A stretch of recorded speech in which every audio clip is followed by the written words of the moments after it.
Ladies and gentlemen, welcome to Real Honesty without John Ritland. I am not John Ritland. I am the Derbinator. Hello. And Well, ain't this just an emotional roller coaster of an episode of NXT? because we had what we've all been waiting for, Velveteen Dream versus No Way Jose. And boy, howdy was that. Oh, hold on, sorry. Oh, right, we also had Gargano versus Cien Almas. That was a good one, too. I'll get into that. Well, with the beginning of this, Velveteen Dream and No Way Jose, they put on a good show.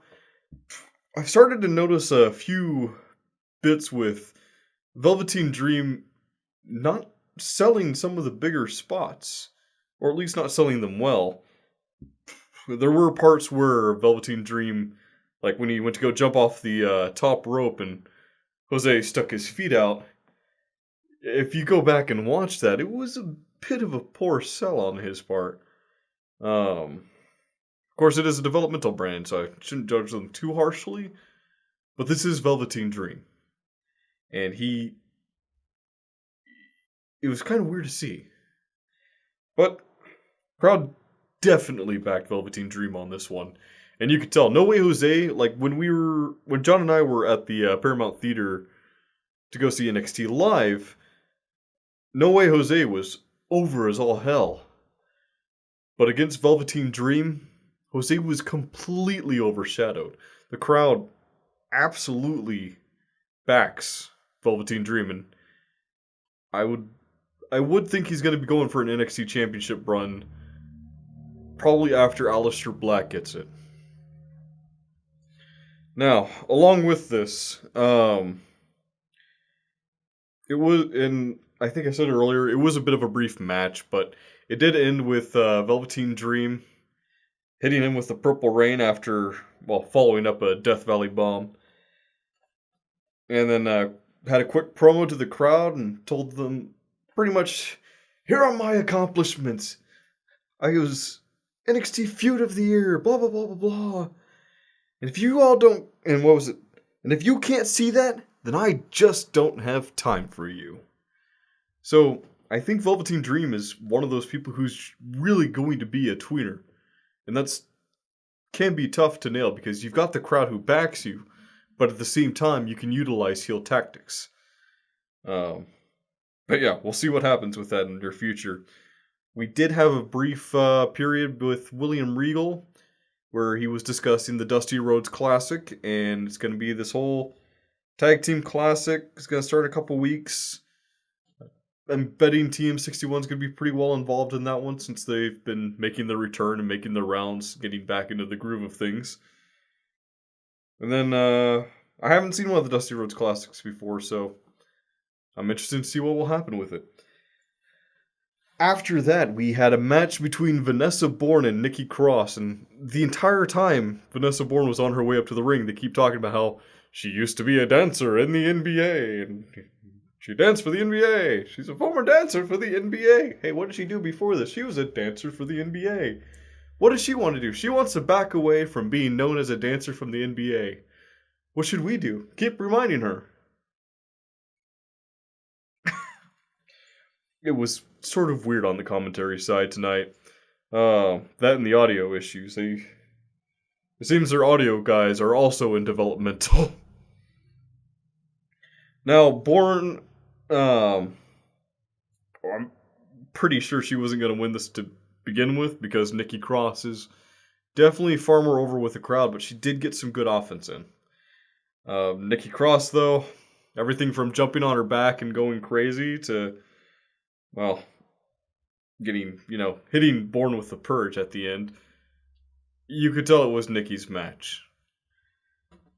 And then after that, we had a brief recap of Dane threatening Aleister Black, and so Black in return challenging Dane. That ought to be an interesting mini feud. Or maybe something else going further. Not too sure. It's too soon in the whole feud to know. And then we had the main event. Andrade Cien Almas versus Johnny Gargano. And what is essentially an I Quit match on Gargano's side. technically, I quit NXT. And that comes in important, as commentary will remind you every 2 minutes in the match what the stakes are, because if you didn't hear it the first 372 times, you'll probably hear it the 500th. It was very one-sided for most of this, leaning towards Almas. And it definitely wasn't at the level of their takeover match, but I didn't quite expect it to be, especially on a what is essentially a TV match. Why do we still have commercials during the main event? I mean, seriously, like, you got the main event between the guys who got you a 5-star match for, well, first time in what, 7 years, 5 years, and you put commercials during the main event of their match. Good job.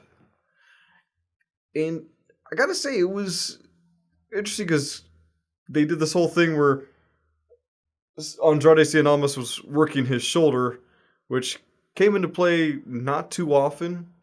Johnny Gargano played it like anyone who with an actual injured shoulder would play it, which is utilizing kicks and that kind of offense. Although that did kind of disappear near the end of the match. After time working his shoulder, Almas gets him in the armbar and various holds. And then after Gargano escaped, bit of a scuffle, and then Andrade knocks out the referee. Because of course he does. And because of course we need a great way to end the match with shenanigans, which you kind of have to do in this case because of the end result. Gargano gets oh yeah. So after knocking out the ref, Gargano gets almost in this amazing transition to the Gargano escape that it was smooth as just butter. I really was pretty impressed with that transition to it. But of course, Tommaso Ciampa.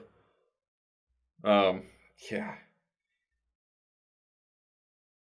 Yep. I forgot what I was gonna say. Yes, Ciampa. He came up behind him with a crutch. Because of course he did. Knocked Gargano about with it, and then afterwards ducked out of the ring. Almost takes out Gargano and then pins him, and then the ref was like, "Oh hey, it's time to do my job. 1 and a 2 and a 3." And Gargano must leave NXT. It was a very specific stipulation, and you could probably guess why. He's moving up to the main roster. It's gonna be interesting to see which group he goes with. I really hope they don't saddle him with 205 Live while the Cruiserweight tournament's going on. I'd say put him on SmackDown, but I don't know how well that will go over with the way SmackDown's going. But we'll see where they stick Gargano. The show closed with Gargano waving goodbye to the crowd and Ciampa.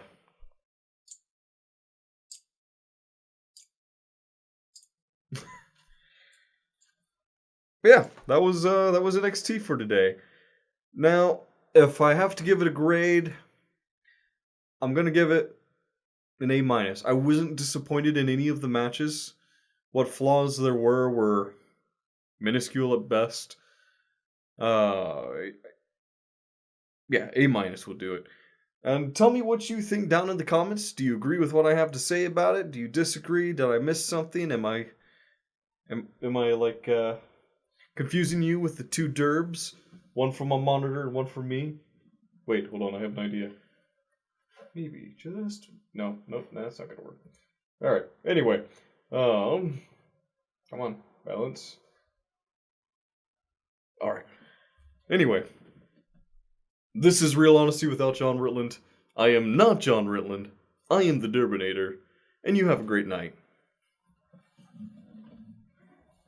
Or don't. I'm not your boss.